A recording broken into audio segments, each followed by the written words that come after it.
Hey there folks, the Scottsdale Travel Chick sidekick here to present our ultimate visitor guide to the island of Dominica.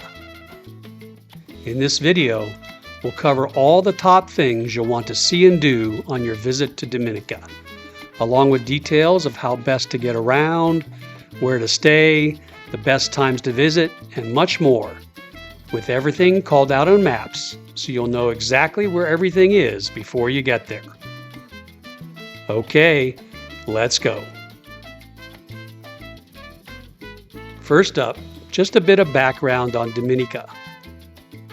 First thing first, the island is pronounced Dominica, not Dominica. And second, Dominica is not the same thing as the Dominican Republic.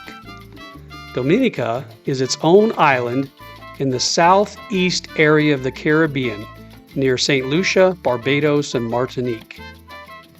English is the official language here, and the Eastern Caribbean dollar is the local currency. However, the US dollar is also widely accepted. Most larger places will accept credit cards, but it's easiest to use cash at most places around the island, and locals actually prefer it. With a local population of only about 70,000 people, Dominica is also relatively undeveloped and low-key.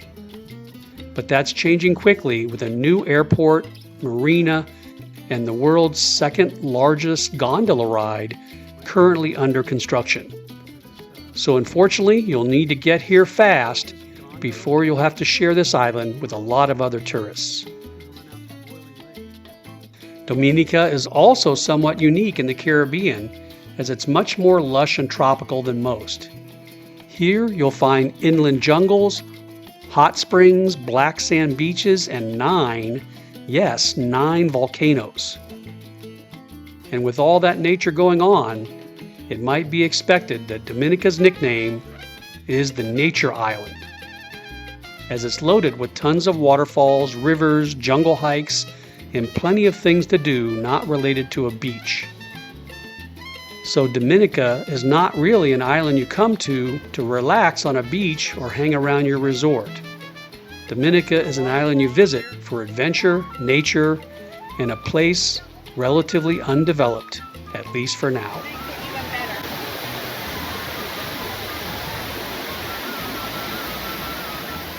Finally, just a cool fact, there are about a half dozen locations spread around the island where the Pirates of the Caribbean was filmed, and you can actually visit these sites as part of a Pirates of the Caribbean tour.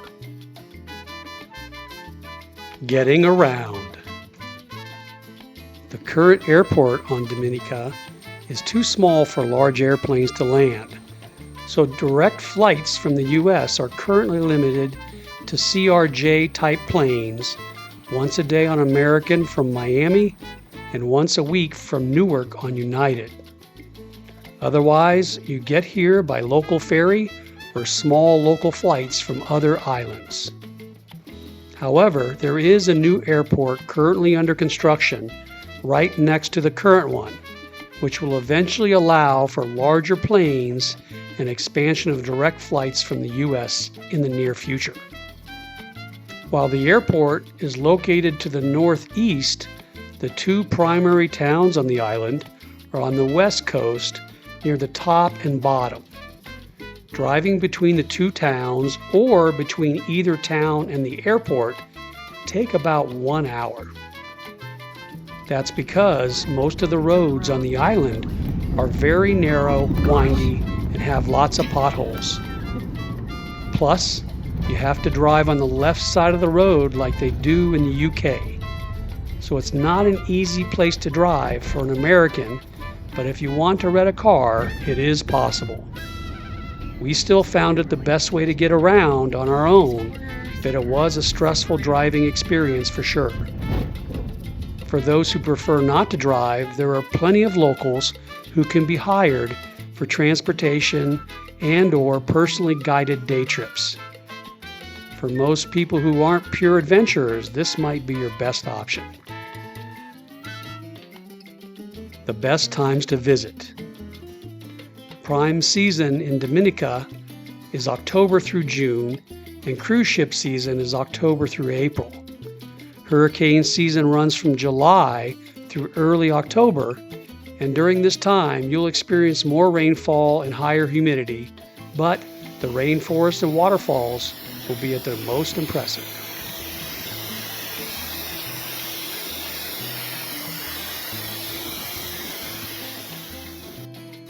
Where to stay? The two primary towns on Dominica are both along the west coast. The largest and the island's capital is Roso on the southwest coast. Then there's Portsmouth on the northwest coast. Neither of these towns are very big, nor do they offer up any big resorts or fancy western hotels, with one exception. Near Portsmouth, on the northwest coast, is the very beautiful Intercontinental Hotel. We stayed here and it was fantastic. Check out our hotel review if you'd like to learn more. Beyond the Intercontinental, there are 3 other smaller but quite deluxe options called Secret Bay, Fort Young, and Jungle Bay. Otherwise, all other lodgings across the island are relatively small, locally owned, mom-and-pop type places with limited services. Along with the Intercontinental Hotel in the Northwest, we'd also recommend the Fort Young Resort directly in Roso Town. And check out our review for that property as well if you'd like to learn more. Finally, we now get to the top things to see and do on Dominica. I'll start here by saying many of Dominica's sites are in national park areas where you'll need to purchase a Dominica National Park Pass. The pass is relatively cheap, and you can buy either day passes for $6 US or a weekly pass for $12 US. If you are here for anything more than a day, it's best to buy the weekly pass. Now let's cover the top sites from north to south as you might do on various day trips down the island. Across the top of the island from the airport moving towards the west coast town of Portsmouth, there are 6 primary sites. Calabishi Beach and Red Rocks are up first. This is one of the nicer beaches on the island and one with few visitors. And the bonuses here are the red cliffs and a hidden gorge if you can find it. A few miles west of this is Number 1 Beach, also known as Hampstead Beach. This one is a secluded black sand beach with a fresh creek at the west end. And bonus for this beach, 2 scenes from the Pirates of the Caribbean movie were filmed here. A few miles west of that, you come to Batibao Beach. This is often said to be one of the most beautiful beaches in the Caribbean, and certainly the best beach on this island. It's privately owned by a Dominican family, so you'll likely see them here, and they charge a $5 entry fee for the private land. But they are often cooking meals behind a wooden bar on the beach. If you want to head away from the beaches and into the rainforest, the Chaudhry Pool hike is here as well. At the end of a 30-minute 1-mile hike is a romantic swimming hole in the middle of the jungle. There are 2 more sites on the north end of the island worth considering. Both are along the very scenic North Loop Road. Cold Soufriere is the first one. This is a very short hike to some small sulfur pots. Typically, boiling sulfur pots are hot, but these are uniquely cold, and you can sit on a bench and soak your feet in them if you'd like. In this sticky sulfur water, but this is not hot, this is cold.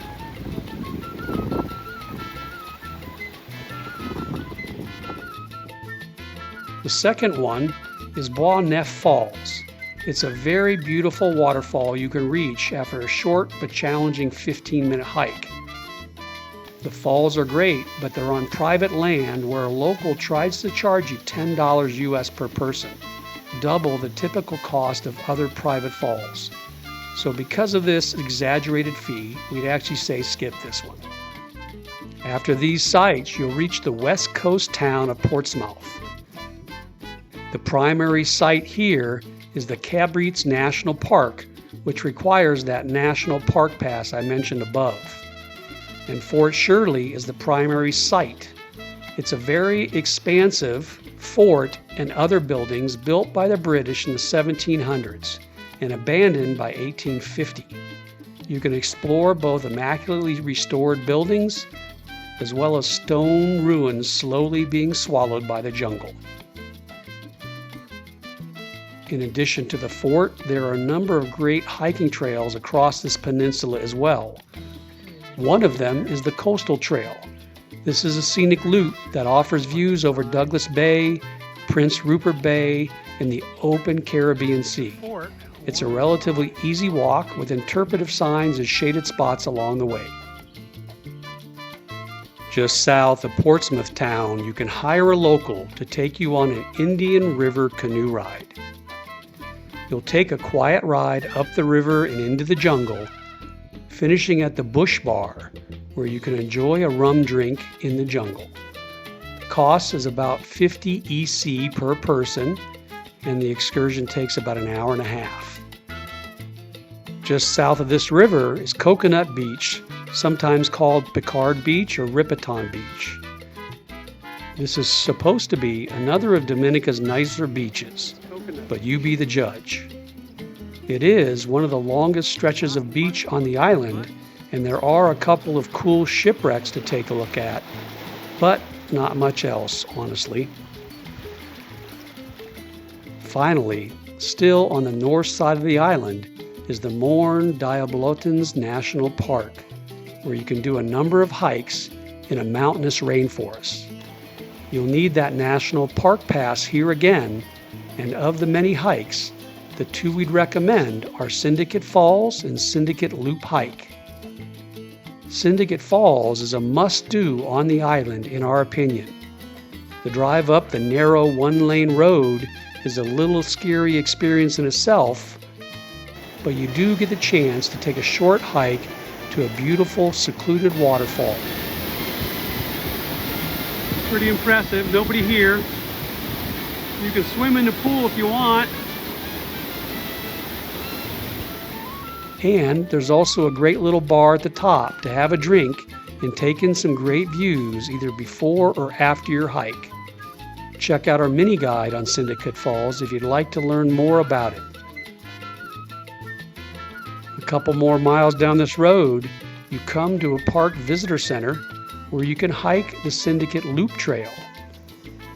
This is about a 1-mile loop hike through an old-growth rainforest where you'll have the chance to see rare wildlife and birds.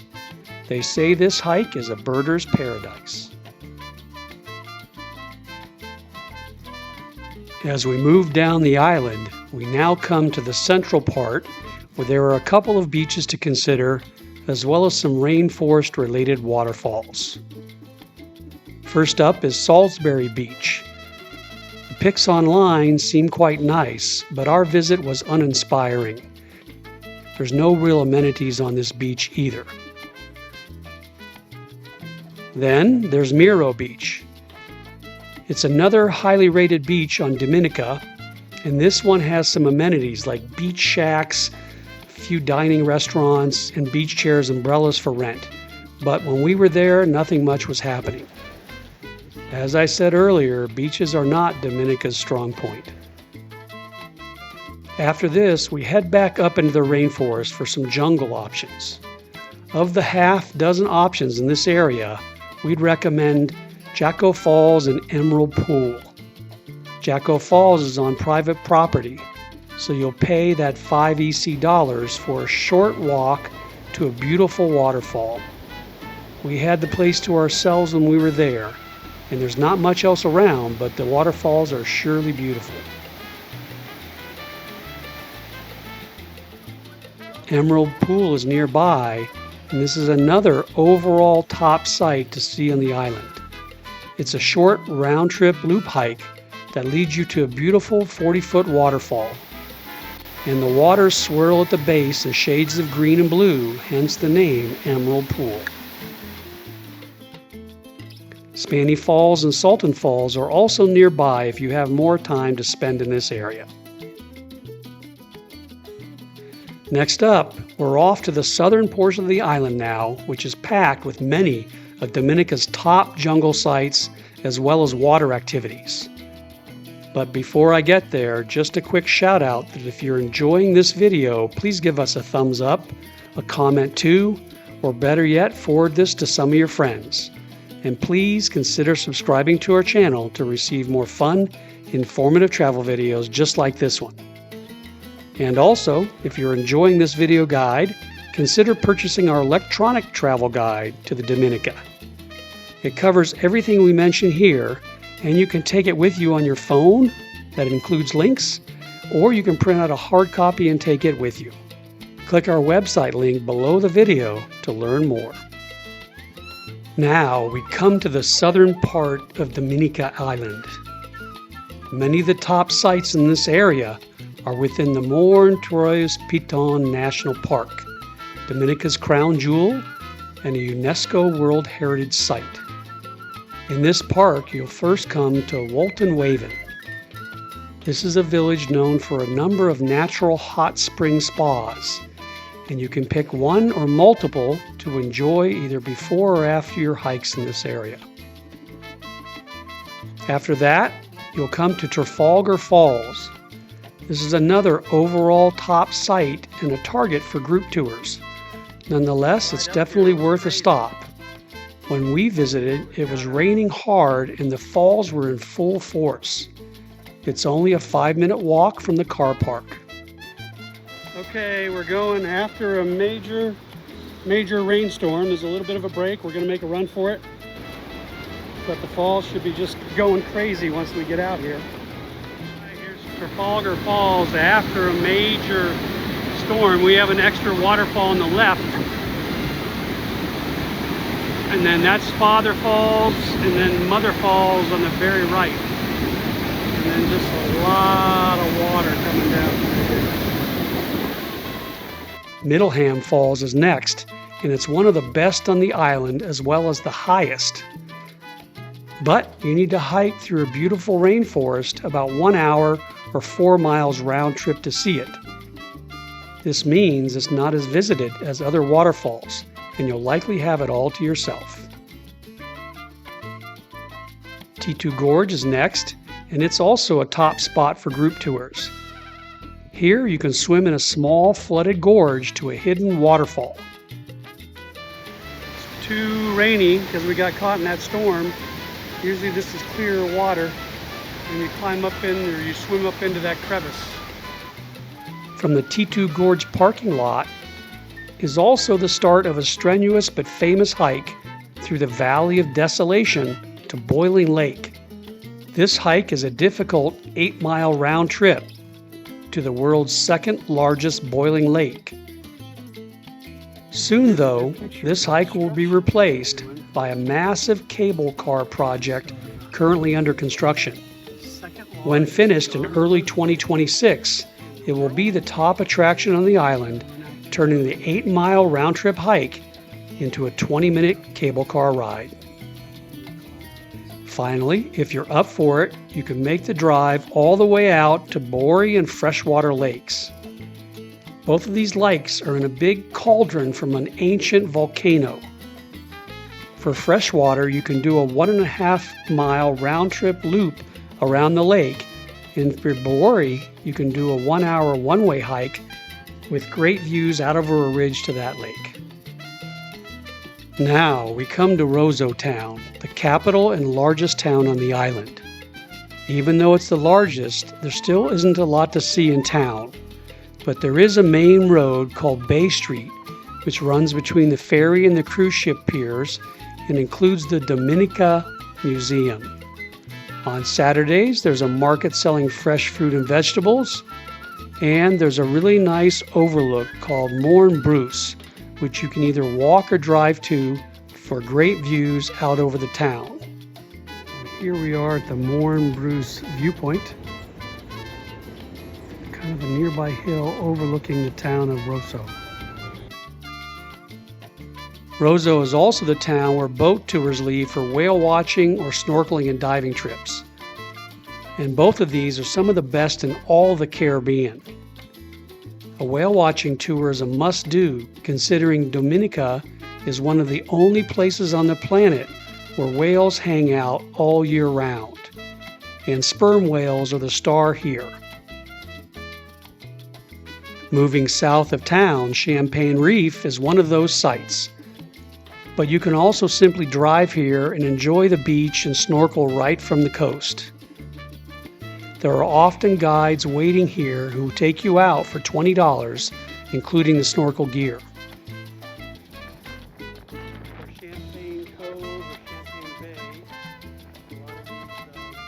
A bit further down is Bubbles Beach.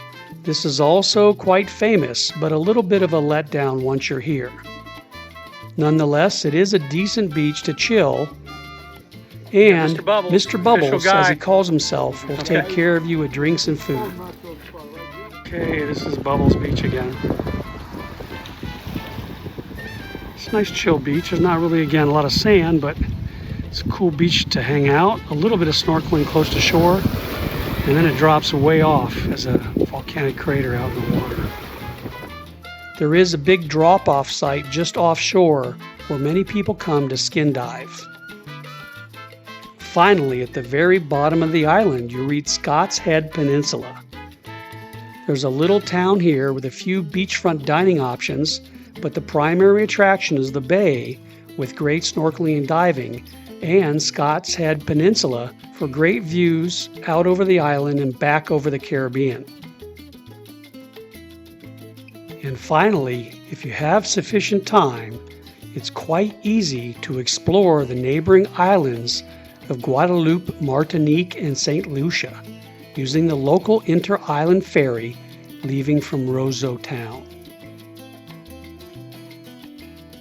Well, there you have it, folks, our ultimate visitor guide to Dominica Island. We hope you enjoyed. Did we miss any of your favorites, or do you have a secret tip to share with others? Please let us know in the comments section below, and please consider subscribing to our channel for more fun, informative travel videos just like this one.